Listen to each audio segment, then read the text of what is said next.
কাঁঠালতলা বাজার মোটরসাইকেল সমিতি নির্বাচন 2026 রোজ সোমবার সকাল 9 ঘটিকা থেকে বিকাল 5টা পর্যন্ত বিরতিবিহীন এই যে নির্বাচন অনুষ্ঠিত হলো। আমরা কাঁঠালতলা বাজার কমিটির দায়িত্বে এই নির্বাচনটি অনুষ্ঠিত হয়েছে। আমরা তার ফলাফলের শেষ দ্বার প্রান্তে উপস্থিত হয়েছি। নির্বাচনী ফলাফল শীট 30/3/2026 ও সোমবার। আমরা সভাপতি পদে মোট 163 ভোট কাউন্ট হয়েছে, তাই তো?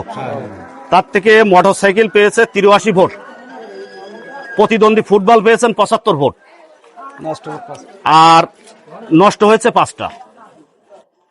সাধারণ সম্পাদক তালা প্রতীক পেয়েছে 73 ভোট এবং প্রতিদ্বন্দ্বী টিয়া পাখি 86 ভোট এবং নষ্ট হয়েছে 4টি। তাহলে আমরা সভাপতি বিজয়ী ঘোষণা করতে পারি। মোটরসাইকেল মোট প্রাপ্ত ভোট হলো 83। তিনি কত ভোট পেয়ে তাহলে জয়লাভ করেছেন?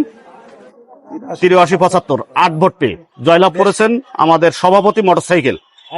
এবং সাধারণ সম্পাদক টিয়া পাখি উনি প্রাপ্ত ভোট 86, তাহলে 73-86, 13 ভোট পেয়ে সাধারণ সম্পাদক টিয়া পাখি নির্বাচিত হয়েছে। আপনাদের সকলের দোয়া ও আশীর্বাদ নিয়ে কাঁঠালতলা বাজার কমিটি এই নির্বাচনটি শেষ সুষ্ঠুভাবে এই পর্যন্ত আজকের মতো চূড়ান্ত ঘোষণায় এই জায়গায় উপস্থিত হয়েছি। আপনাদের সকলের দোয়া ও ভালোবাসায় আপনারা ধন্যবাদ জানিয়ে আপনারা সুষ্ঠুভাবে এই কমিটি পরিচালনা করবেন এই প্রত্যাশা রেখে